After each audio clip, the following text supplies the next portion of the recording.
আজ তোমাদের সাথে শেয়ার করব এক অপূর্ব সুন্দর মুহূর্ত, যেটা না হলে রথযাত্রা কিন্তু কিছুতেই কমপ্লিট হয় না।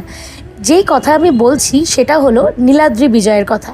আর তোমরা প্রত্যেকেই জানো যে জগন্নাথ দেব যখন তার নিজের বাড়িতে ফেরে, মা লক্ষ্মী তখন ভীষণ রেগে থাকেন।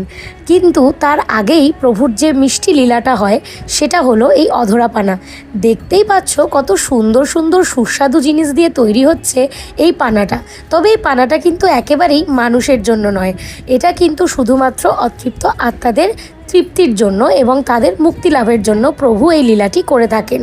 তো অধরা পানা তো হয়েই গেল, কিন্তু এবার কিন্তু আমার শাশুড়ি মা চলে এসছে হাতে করে মহালক্ষ্মীকে নিয়ে। দেখতেই পাচ্ছেন মা লক্ষ্মী ভীষণ রেগে রয়েছেন, কিন্তু রেগে থাকলেও তার ভাসুর, তার ননদ, তাদেরকে কিন্তু একে একে মা লক্ষ্মী ঠিক ঘরে ঢুকিয়ে নেন। কিন্তু যাকে ঢুকতে দেন না তিনি হচ্ছেন জগন্নাথ দেব মহাপ্রভু।